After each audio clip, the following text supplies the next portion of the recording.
So welcome to the Node.js Node API team meeting for January 6th. Welcome to the new year. Welcome.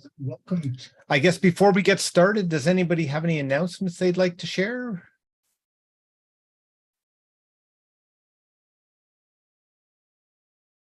Okay, if not, I am going to share my screen with the list of issues that we have on our agenda, and we can go from there.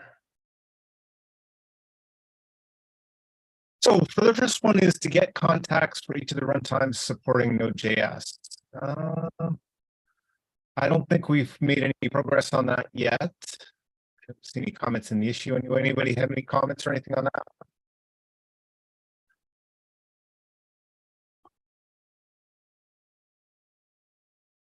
Okay, I'll move on to the next one. I think staying with gear, we have, a goal to document the checks for memory leaks, but we haven't made any progress on that. Adding the list of C language bindings. I know that Nick has been working on that, and there's been a few PRs.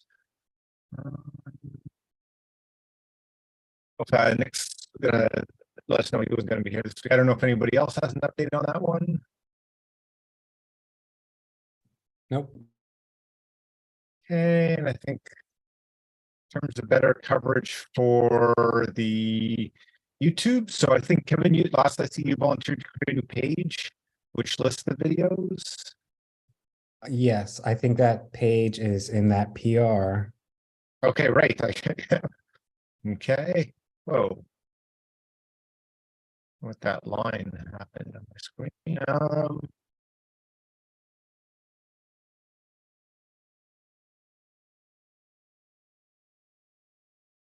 Is there anything to discuss? Seems like, we can, this is something that's a good start. We've got the list and we can always then build onto it, right? Yep.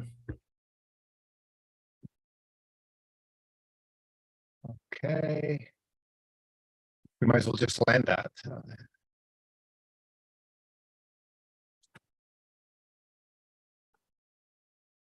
Okay, and then we're going to. So now this will create a page in our GitHub.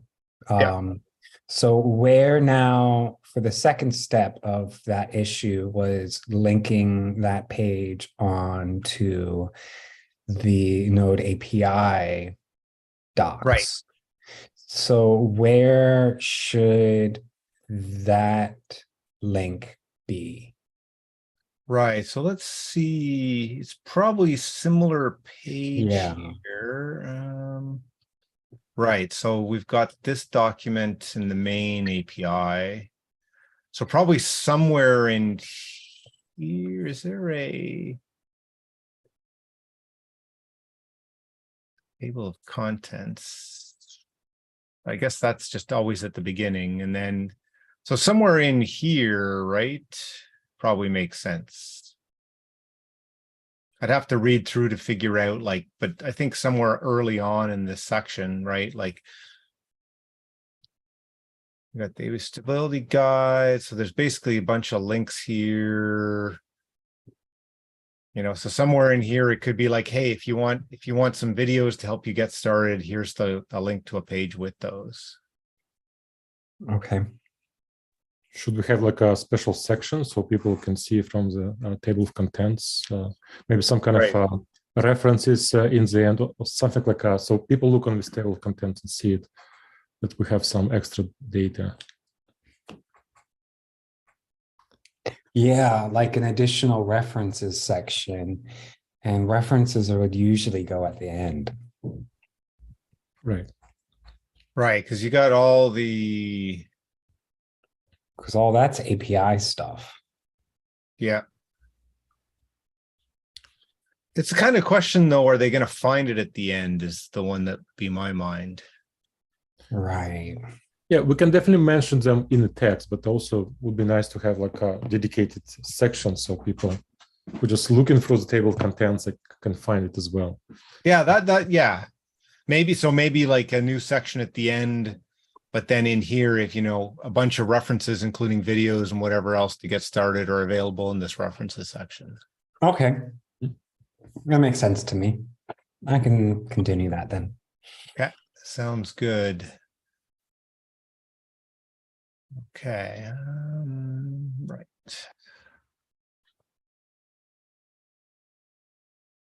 Good, so we covered this drive towards full coverage. So Jack, any things we should talk about this week? Yep. So when I was adding some test coverage for the move semantics for async workers, I think there was some issues involving like whether or not like we are implementing that API correctly. Yeah, I think Kevin saw it. It was under issue 1258. Okay, so issue 1258. This one, right? Yes. Yes. So would a copy ever have worked? I don't believe so. Because what ends up happening is we, if I recall correctly, when we create the async worker, we provide that that data value, the data pointer, to the underlying node API function. And once we move it, we can't move it from the underlying node API function. So it ends up still trying to reference the values that are in the old moved away from values. If that makes sense. Right. So does it mean we should just remove the copy, like the copy constructor? I think so. Considering that if it never worked in the first place, people shouldn't have been using it. But like removing it would be sort of like a breaking change for the Node add-on API because it's a public thing. So like maybe we should mark it as Semper Major and do like a Semper Major release, but in terms of actual impact, it seems to me like that was my first question. Like if it never could have been successfully used, we should not break anybody. Exactly. And therefore I don't have a concern removing it, right? Like, yeah, it's kind of like the same thing that we had with the async progress worker and Signal. Like that was having compilation issues, not even runtime issues. It was compilation issues, but then we fixed it as a, so I think it makes sense it sounds feasible to remove it. And just in case, we would make it Semper Major. Makes sense to me because we already do like some Semper Majors, and even if we're not really breaking stuff, so I think, yeah. Here, I think, do we have labels? Actually, no, that's just an issue. But yeah, so it sounds like we should just remove it, mark it Semper Major, and move on. Okay. Jack, is that something you could think you could do as part of the, like you're already working on the tests and stuff? Yeah, I can. I already have some tests for async worker, so I'll probably include that as part of that PR. If that's okay. Sounds great. Thanks. Thank you. Okay. Yeah, Jack has been on fire. He's got a lot of open PRs. I've got some time over the week, over the holidays, to get this done. Yeah, excellent. You made a big difference in our coverage, so that's great.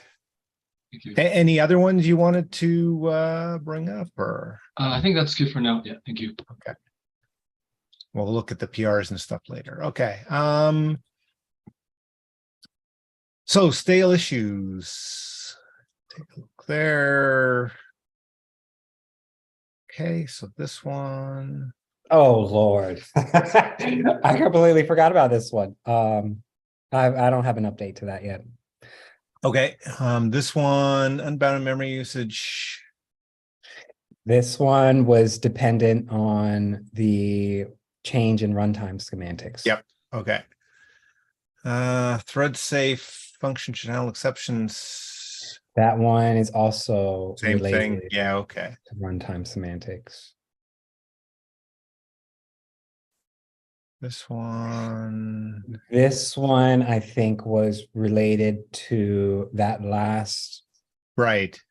which it looks like there's been some discussion in these last 3 weeks from Chenzong. Yeah, I think I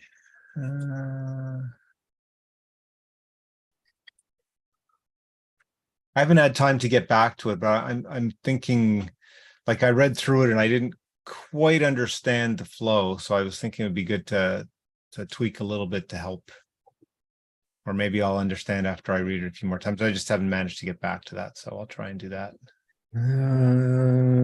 So then, Chengzong, is it an issue with the engine and its ordering of things, or is it possible that the actual add-on developer can rework their code in order to bypass these sort of ordering issues?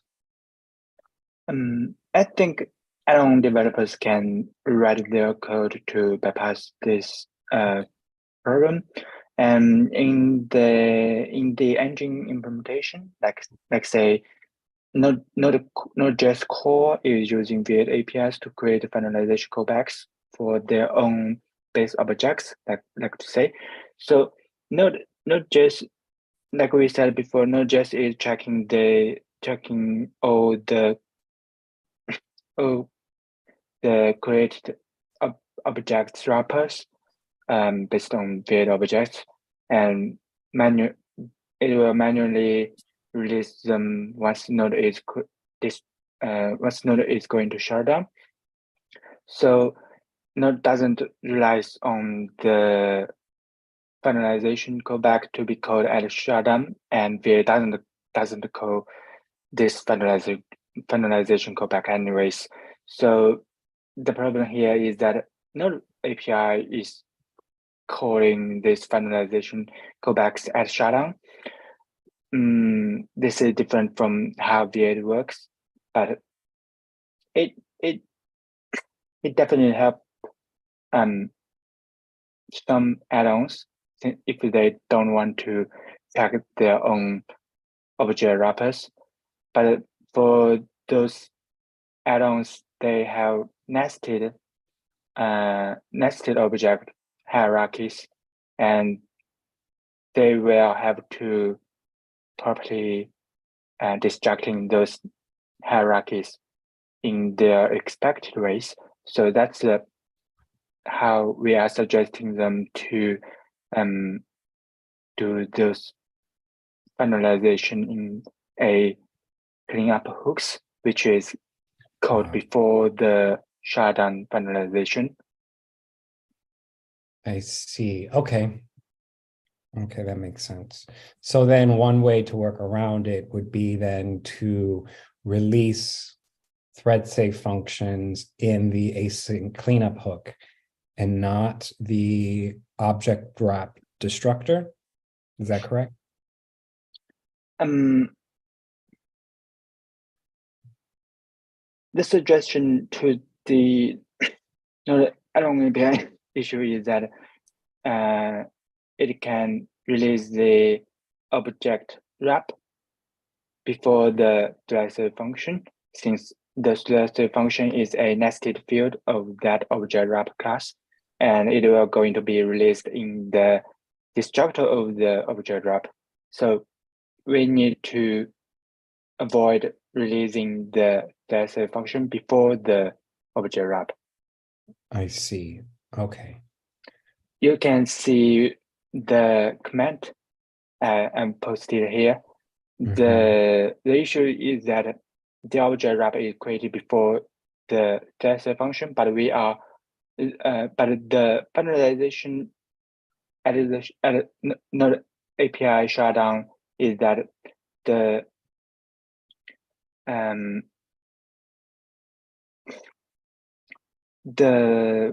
one created first will be finalized last. So the thread save function is going to And the finalizer of that function is going to be called first. It's the second paragraph of this ordered list. You can see this how current behavior of the finalization orders.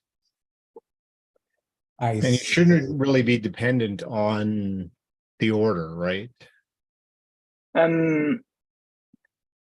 Yeah, since you see, add-ons can expect arbitrary orders for their add-ons object wraps.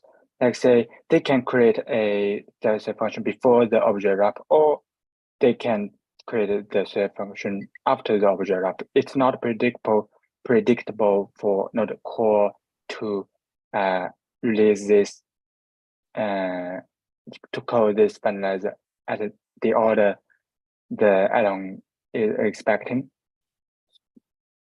So so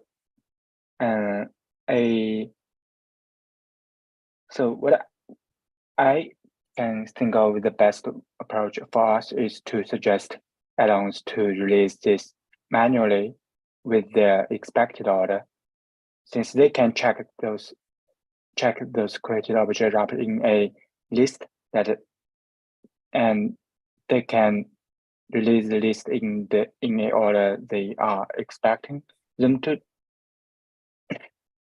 I guess if I'm understanding, like, because they're putting thread safe function in a field of object wrap, they should manually release the thread safe function in the object wrap versus having a finalizer.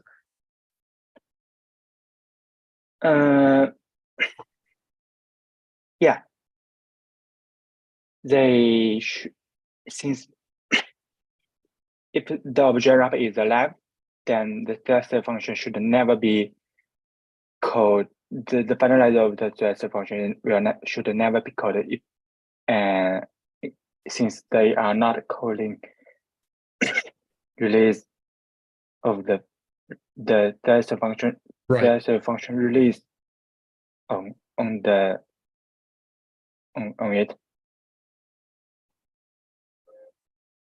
Right, as long as like, right. Because I think because it's kind of like thread safe could have its own finalizer, but we don't does it automatically clean itself up, or is it that's just an option, right?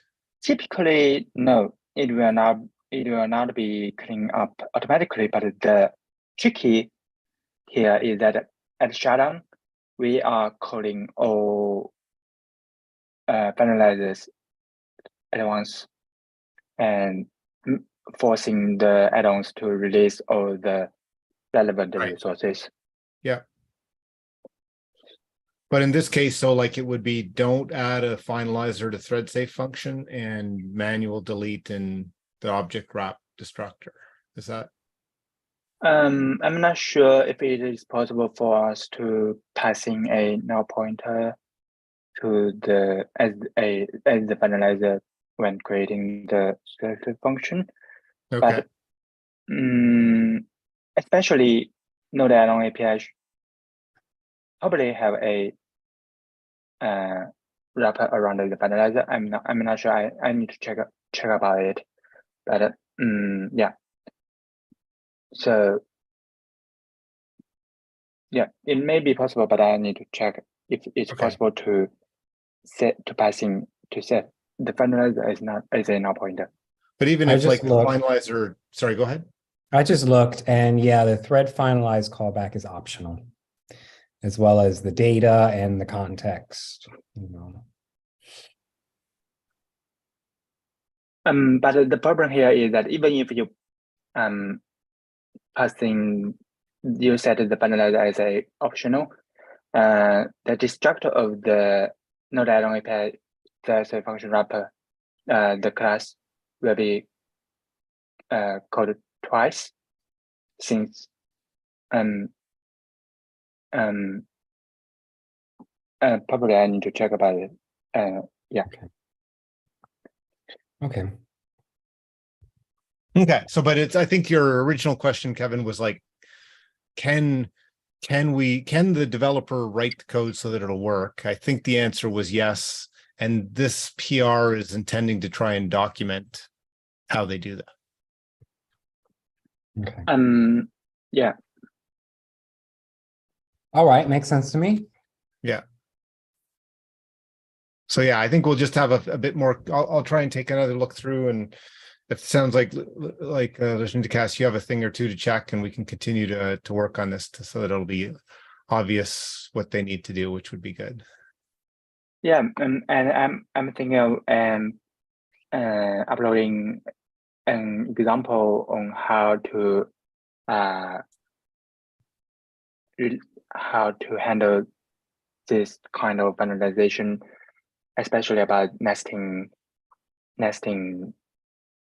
object wrap and the function to the node.js API example repository, so that we can discuss about examples instead. So we can get a overview of how this can work. That sounds good, because then we can point to that example too, of like, here's a concrete implementation of that recommendation. Yeah. Okay. Okay, I know that sounds good. Okay, so that's the one we just talked about. This No, one. no progress. Sorry, no Yeah. progress.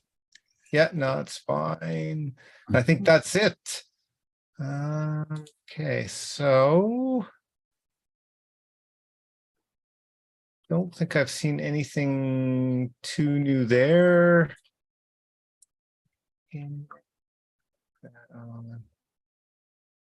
I did notice that like everything was down like 50%. So I don't quite know if that's just like a time. Like I looked here and it was like 10 million, but I looked for NAN and it was like half as well. And then Express went down to half. So there's something funny in the NPM numbers in terms of this. So not quite sure, unless there really was like nobody did anything from December to January. Maybe it's possible, right? Like, but it affected everything, right? Like, yeah, holidays. So maybe, but I looked at it and it wasn't like, I'm not worried about this in terms of it being an indicator of anything, because like everything else seemed to have the same dip at the same time. So, okay, and then I haven't done any of the enable debug testing. Still on the list, though. I think that there was a PR that landed that could make that easier, so maybe I should think about that. But okay, so let's go back to the issues in the repo then. Start with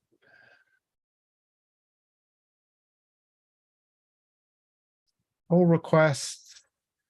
This one, I saw that one. I see a few other people have chimed in, so yeah, I'll probably go ahead and land that, since it sounds like other people took a look and it seemed to make sense. So thank you to Amar. Yeah, thanks to Amar for finding and reporting that. That's obviously something that will be good for other people as well.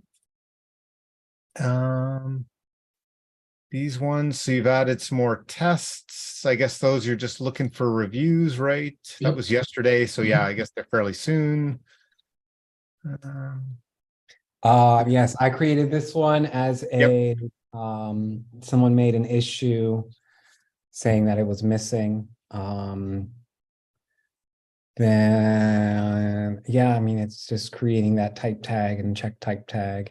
When my original tests were failing because there was an issue in Node Core, but I just changed the test, so everything is passing now. What was that issue? And like, if you scroll up to the comment, yeah, I linked it there. It looks like there was an issue in type tag checking, and then there's a link. okay, so we made a fix, and so the test needs to be able to say for this version, it either needs to say for different versions do different things, or you could test it in a different way that worked across the versions, right? Right. I just changed the test to check for version. Okay.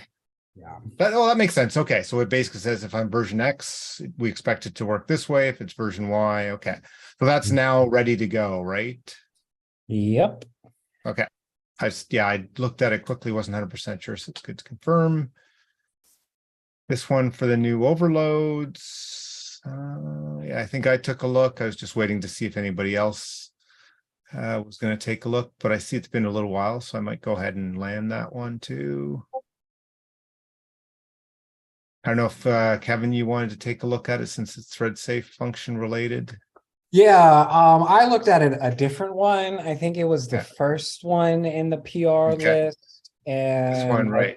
yeah, and then I ran it on the Jenkins CI, Yeah. and one of them was failing because of a compilation problem. So I Okay. had to run it a couple of times, but then it succeeded. It was something like could not find Xcode or something. So it didn't have anything to do with the code. We've had problems, like we had to re-image a bunch of the Macs, and yeah, I know that they were missing things, so that Gotcha. explains that for sure. Okay, yeah. So I just approved this one now. I took a Okay. look at I'll get to the other one this weekend then. Okay, yeah, so I'll just wait on the other one in terms of for you to take a look to. Okay, sounds Thank you. good. Mm-hmm. This one you mentioned, this missing type tag, so I think that you've already got the PR to address that.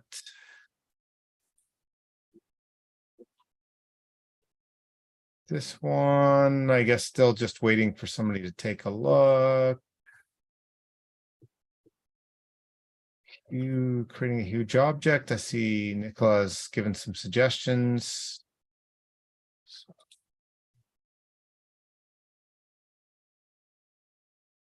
Create a new release. Right. Okay. So you discussed in the, oh, that's quite a while ago.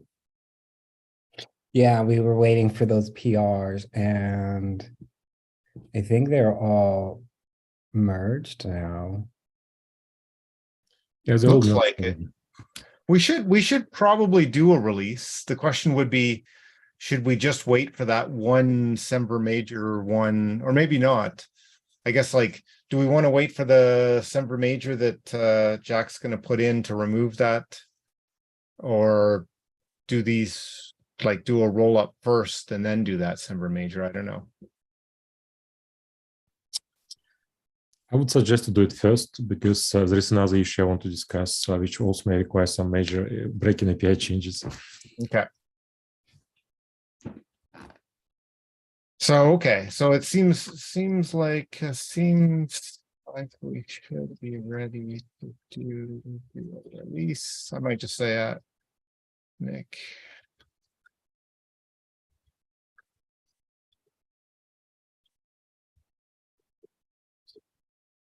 I know Nick's done a lot of them, so I'll just ask if he wants to do that next one. Guy. That is, yeah. He's the done release most of guy, them. yeah. If he's happy to do them, we're happy to have him do them for sure. I do have a issue or PR on on Node API headers. Okay, let me go there then. Mm-hmm. Node API headers, right? Yeah. I think that's it. Yes. So this is the repository that just has the API headers and the symbols JavaScript definition. Yep. And we had an issue open. I think it's the only issue in this repo to find a way to automate that process. And this PR is helping with that. There's two scripts. One is the update headers script that will download the headers from GitHub. It finds the latest release from the node releases JSON that gets updated, finds the latest release, and then downloads that, and then overwrites the files in the file system. And then there's this write symbols file or script that took Vladimir's suggestion for running Clang with getting the AST, and it processes the different symbols from that.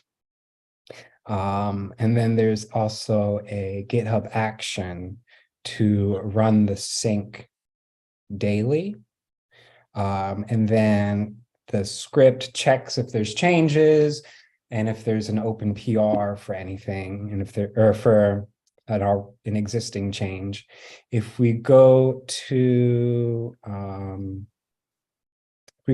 back to the issue in the yeah, it basically okay. will overwrite this file. Right. And Yeah. Okay. go into JS native and the Node API symbols for the different versions.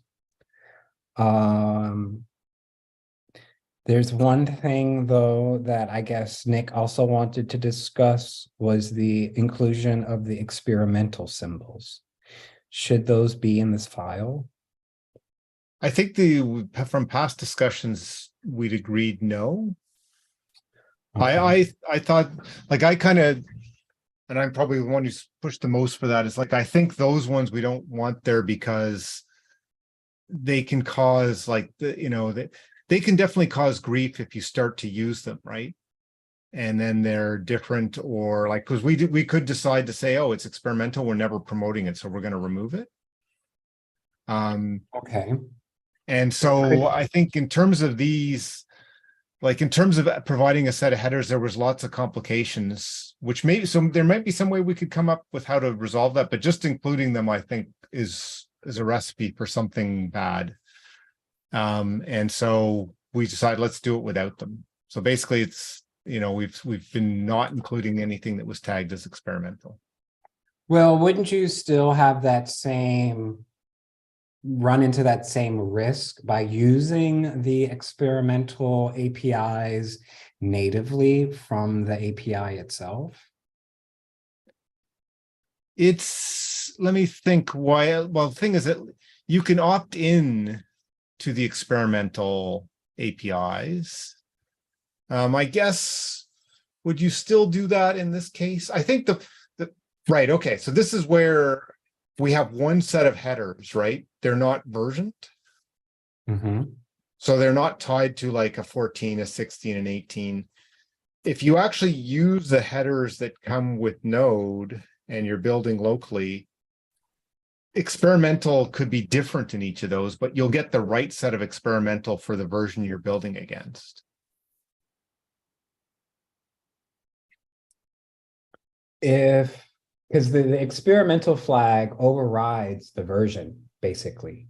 So if you say build with experimental, it sets the version to like max integer or something like that. So you get right. But like, so like, if you build against 14, for example, there could be a certain set of things that are experimental. If you build against 16, there could be a different set of things that could be experimental. If you build against master or main, you could get a different set of experimental, right?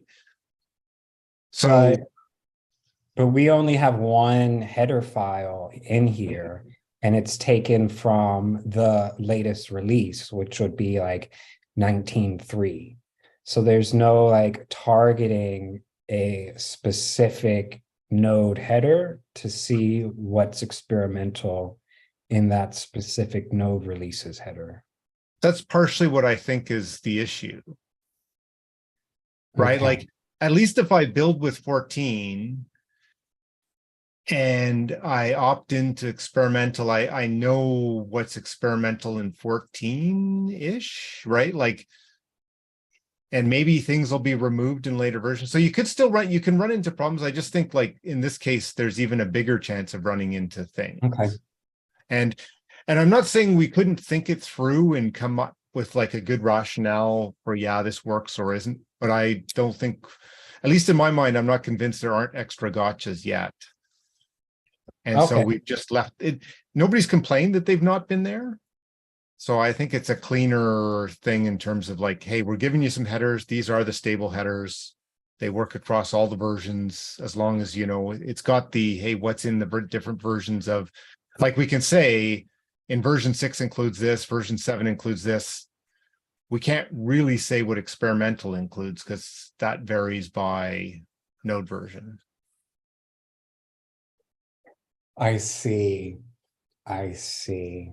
Okay. All right.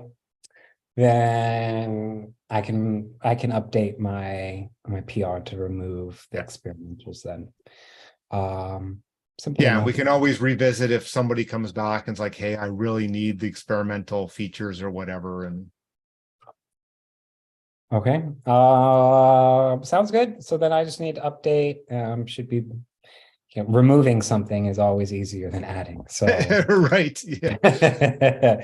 Well, as long as you can easily identify what it is, right? Yeah. And how this repo is being used? Sorry, like it was very kind of basic question. You know, I don't know.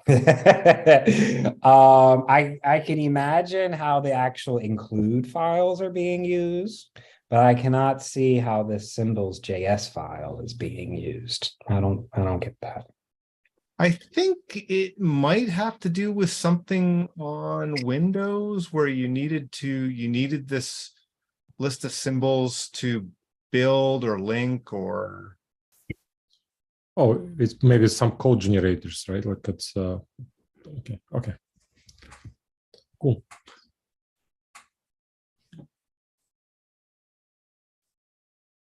Okay. Yep, then that's all that I have. Okay, sounds good. Let me go back to, so we were in, okay, so I think we looked at all the issues in Node add-on API. So let's go to Node core. Can we actually, there is one issue I want to go back to this Node API. It was something about, so I don't remember exactly. Node add-on. Was it in the issues or pull requests? In the issues. Okay. Something like,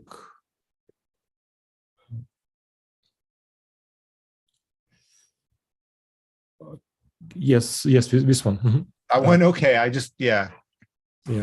So I think like last time I promised to look at this a bit, and so I'm trying to understand this better, error handling. You guys probably know more about it, but it was learning exercise for me. So it seems like the author of this issue is absolutely right, that in some cases, instead of returning using this macro return value, maybe we're just returning value. And the question is like, what to do? Like this, look at this very last example. So we, for example, we return an int32 value, and currently we always return integer. And author says like, okay, if number wraps up not a number, this method would fail and will always return 0, and people will not even know that error happened. Right. Okay. So I guess it's a philosophical question. Currently, our code allows to convert any API value to any class. Like, so even if you have a string, we can still say like, okay, it's a number. Right. So, but even if we introduce some checks there, which will be probably additional call, some people may not like to this additional call to make sure it always happened. But the truth is actually, then we're wrapping up any Node API C function, they all can potentially return values. In this case, then we return an integer. We never check status. We effectively ignoring it. Right. If exception is not enabled, we still kind of on JavaScript will still have error condition. So any kind of calls after that would fail, but we don't provide any visible indication. Right, you have to call. Yeah, we have this macro return value or maybe, right, which will be aware about this state. If, for example, with enabled maybe enabled, then we will return maybe. If it's not enabled, we will return value. Right. So I guess like before we added the maybes some path along the way, and before that it was like you make a call, you check for a pending exception. So you said there is a pending exception, right? Right. Yeah, we're still saying like a throw if it failed. It means like a pending exception will be there. Right.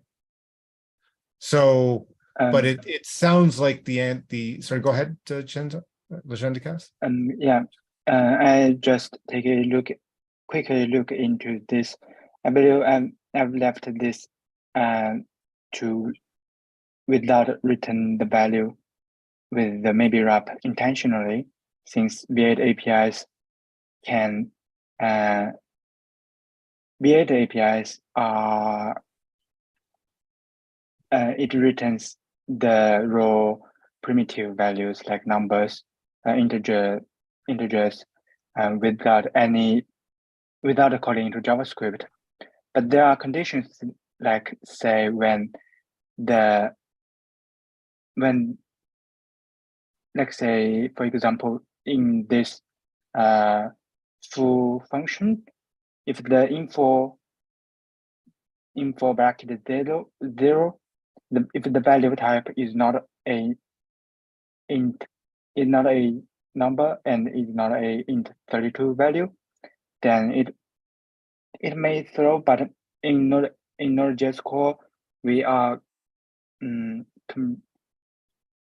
actually suppressing the exceptions thrown from casting the value to casting the value to integer, and I believe it will be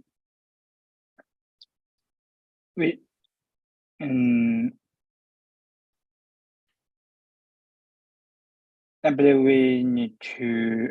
I can take a look into this, how we can handle the implicit conversions, but this function signature is left without the maybe wrapping intentionally. That is what I'm trying to express. Okay. Okay.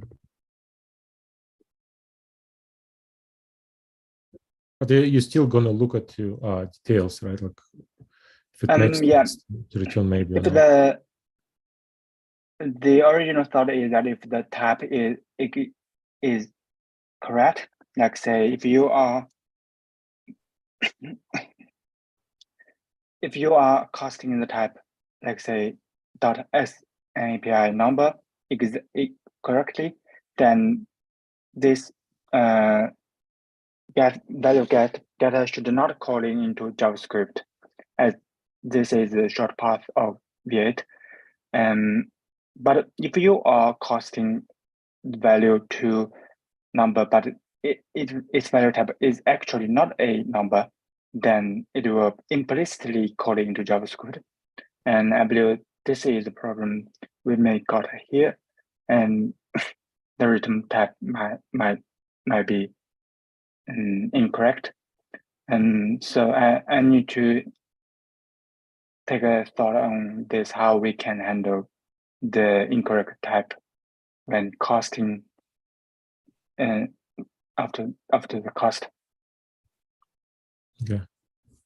And I don't think, like you mentioned, maybe like breaking change. I don't think we'd have to make this breaking. We could probably have like another define that you would see. If we decided that we wanted to maybe eyes the rest of them, it would just be like another define that would say, okay, give me all of those, right? Macro expansion would not affect if people didn't want to use maybe. But you're right, maybe we can have more zealous use of maybe. Right, like it's like, sorry, go ahead. Yeah, but if people are using the definition to enable maybe, then if we change the return type, change the function signature, then it I think it is a big change for people who are using maybe, right? But well, I think we already have, like, you can either use the maybe or not through that define. I'm just thinking we could add another define which says, give it to me on the ones we're changing. If you know what I mean. Like this node add-on API enable maybe enables it for a certain set of functions. If we decide we need to enable it for more functions, we could have like another define that says, okay, yeah, give it to me for all of them, right? Yeah, but I really want them all. Yeah, but my thinking is that if we are going to fixing issues that people might facing when using maybe, and like say, the value, there is a implicit conversion, implicit coding into JavaScript, then we should fix it to better reflect the intention to introducing maybe in this case. So even if we, like say, we can fix it in a Semper Major version. Yeah, once we look at what the changes, we could talk about that. My main comment is like, I don't think we have to make it Semper Major. We could introduce a new define, which is like node add-on API enable maybe all. And then the direction would be like, oh, you know, if you want to use, this is what you should use. This old flag is deprecated, but if, you know, if you existing code wouldn't necessarily stop working. Yeah, that could work. But yeah, right. Let's take a look into what the best course here. Yeah. So I added this comment here that we discussed in the team meeting. The methods were intentionally left out. And maybe, sorry. Go ahead. You misspelled maybes. Sorry. Ah, yes. Okay. And you'll take a look, Chenzong, you'll take a look and comment. Yeah. Sound good? Okay. Give a little bit feedback that we did discuss. Was there any others, Vladimir, you wanted to go back before we look at the node ones? Yeah, this is it. Like that's what I'm just looking a bit. Sounds good. Issues.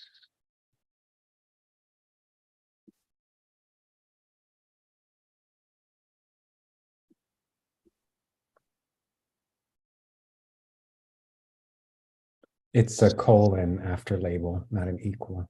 Okay.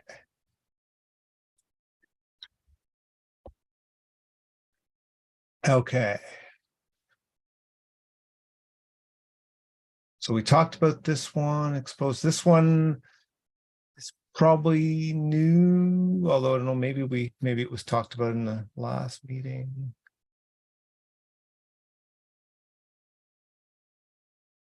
I think there's basically some discussion going on there. This is about like a faster way to create objects. I think there's anything, unless people, I don't know if people have questions or comments on this one that we want to. It's sort of like to solve the round trip problem of like adding one thing at a time.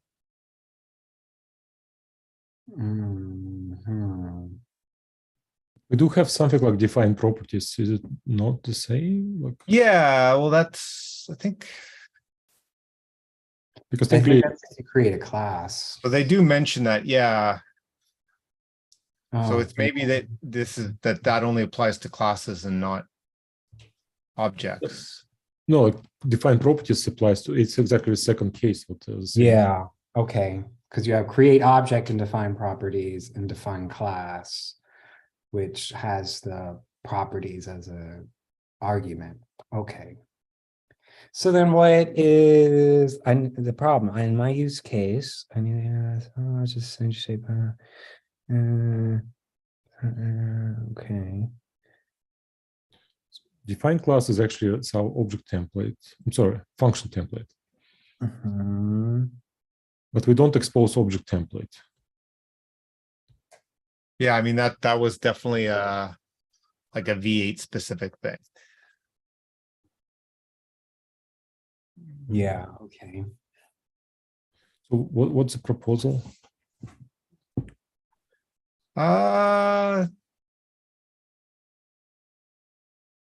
Happy create object with properties.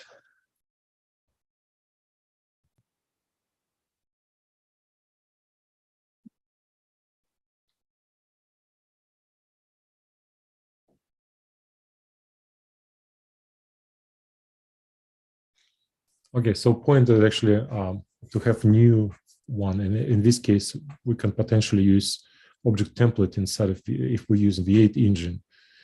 Right. But it still will be implementable if it's. But is it object template so much faster? I'm just curious. I think there's some discussion back down in here.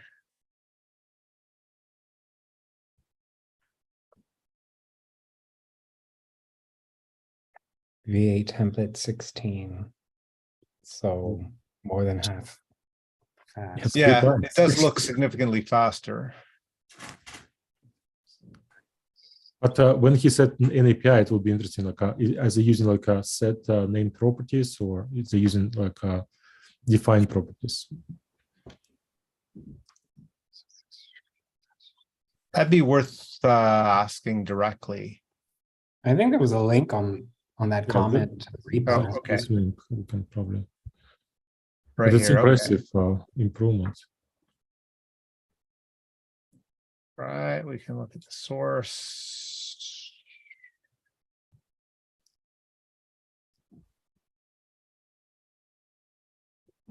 So he's using, looks like, in the first couple of lines for the first function. If you scroll up a bit, that's the Node API version there.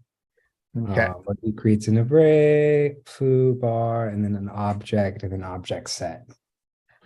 Yeah, it's not using defined properties. It's actually using. It will be interesting to see what performance will be against defined properties. Right. Well, actually, because it will be, yeah. In the second case, he's using template, right? Object template. But using object template is probably more similar to defined properties. Right, although I think yeah. Let's see, the defined properties. Because he's comparing like with whatever create object plus set name properties against. It says to set all the properties as one. Says under the hoods, though, it still sets them one by one. Yes, but I guess question, what's kind of slowest part? Actually, in this context, to set properties fast, I have a different proposal. For some reason, we have no way to set properties efficiently at all, because if you think internally, you really want to use atomized property names, right? Like, for example, you want to have not just any string or any kind of string value, but you really want to have some kind of unique string. So technically, internally, when the string is used as a property, it will be atomized, right? And we don't expose any API to produce atomized strings.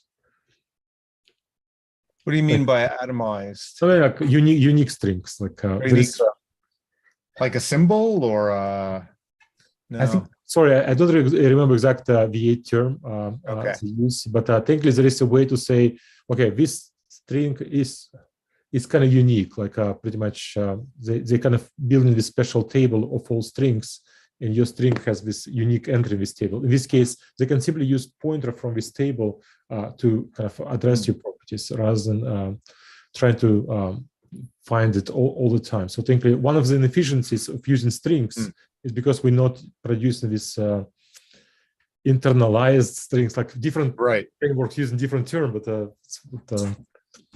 like C# using internalized. Okay.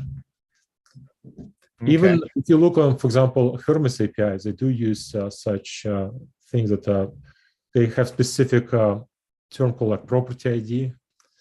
And this property ID would be something which unique string or symbol.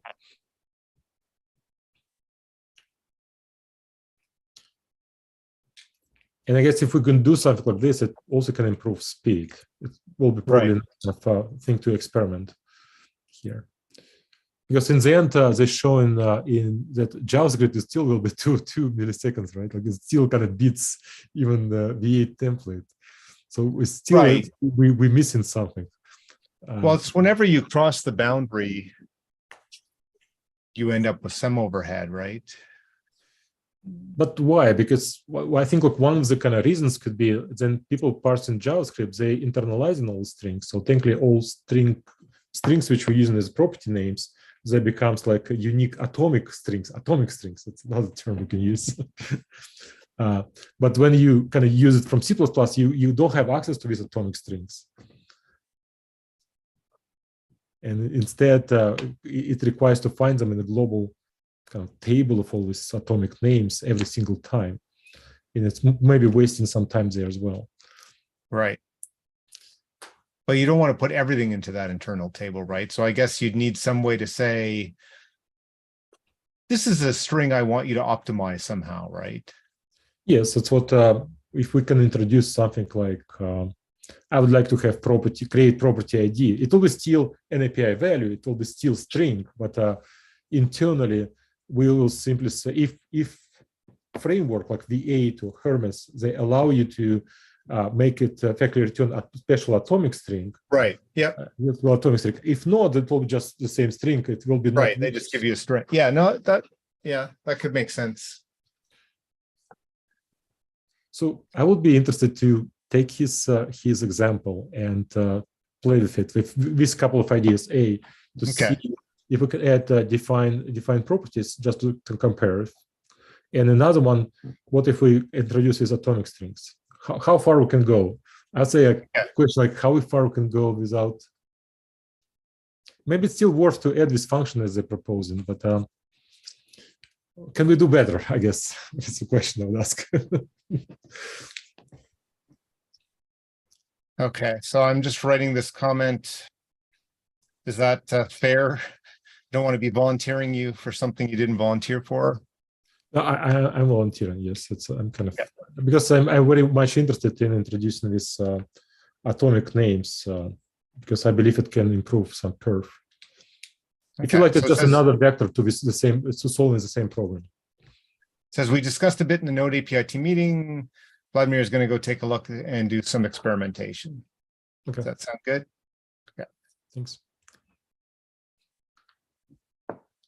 Okay. Let me see if I can go back.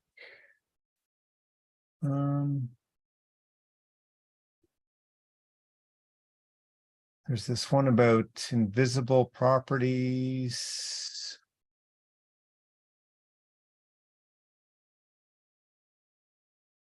I guess you commented a few times, right? Last time it was a question what, for example, Hermes framework does, and instead of having like V8 allows you to have multiple private properties, if you like. But Hermes recently they implemented mechanism to associate some private data with an object. So technically, it's not private property, but you think about like one single private property you can do. Right. Which can still achieve many things like this. But like David Snack mentioned, there is a JavaScript solution to achieve the goal to hide the properties from all JavaScript observable APIs. So I believe the best course for us is to advocate such behavior. Excuse me, how to do it? It's like using a weak map. I may get it wrong. It's down below, and the solution mentioned by Benjamin. This one, right? Yeah. So should we try to create example how to use it, and then maybe even extend our Node API, Node API, C++ with simplification of this technique? I'm not sure, since it's all JavaScript thing. And we have a lot of use cases in Node core JavaScript code base. Probably. It seems like it's not, it's like the discussion's still going on, so not necessarily anything we need to do. Because I think Chenzong, you're suggesting like, yeah, if you could do it in JavaScript, that's just the way maybe you should do it, right?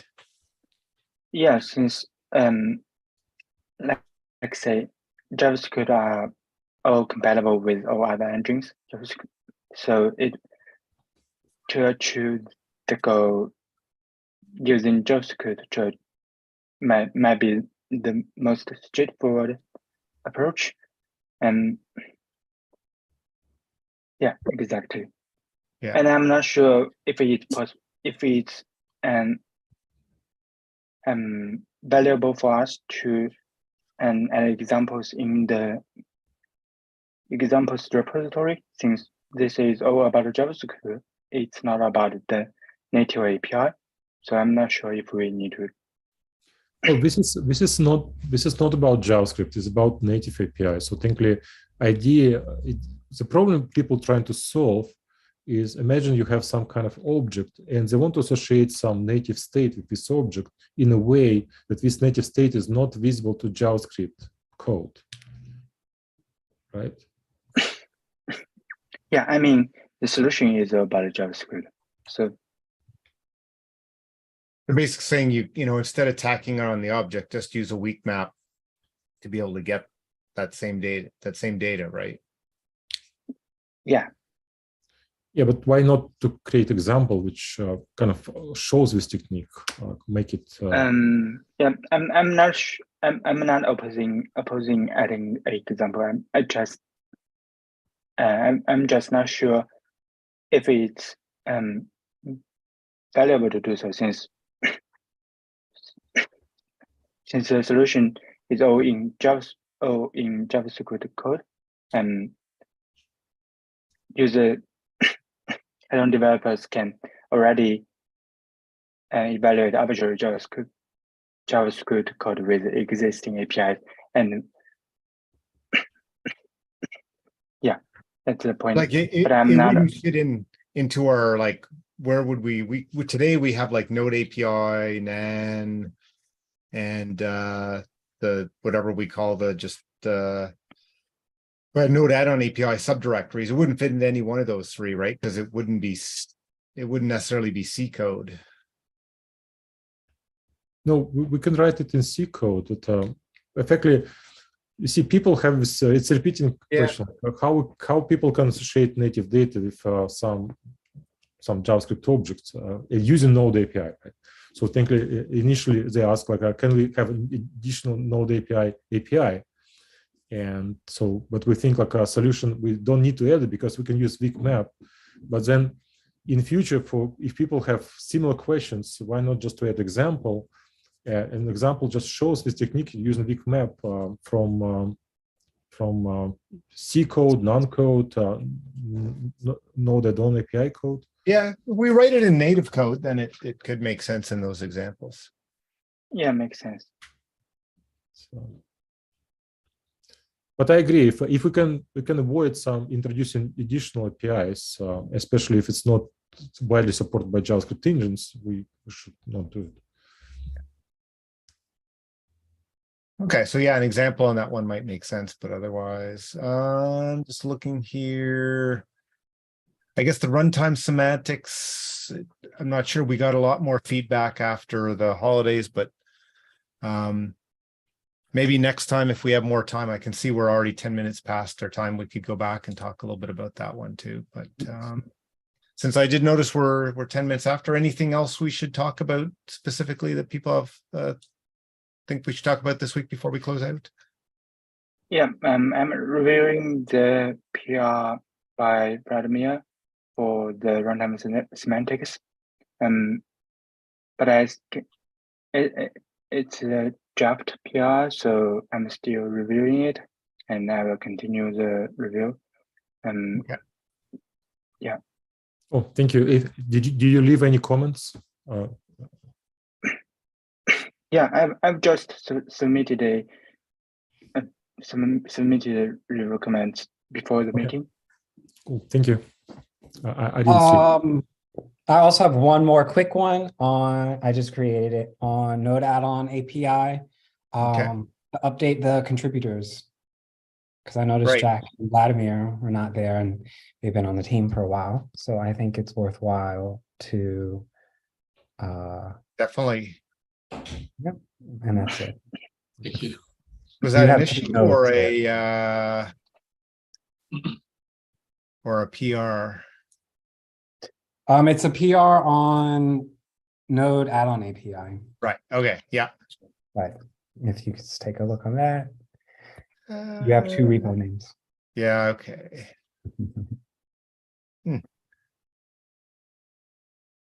I'll get this eventually. What am I doing wrong? Okay, I got two Node.js's. Yes. Okay. And then now you need the slash. It's like I said about eventually. Yay. Okay. There we go. Yeah. Yep. So it was also updating, moving Gabe and Jim to Yep. emeritus and alphabetizing. Absolutely. Thanks All for right. thanks for noticing that. Yeah, we definitely should have done that a long time ago. Mm-hmm. Thank you. Thank you. Mm-hmm. All right. Then Okay. that's So well, yeah, thanks for everybody and all the hard work, and we'll see everybody next week. Yeah. Bye, See ya. everyone. Thank you. Okay, thanks. Bye.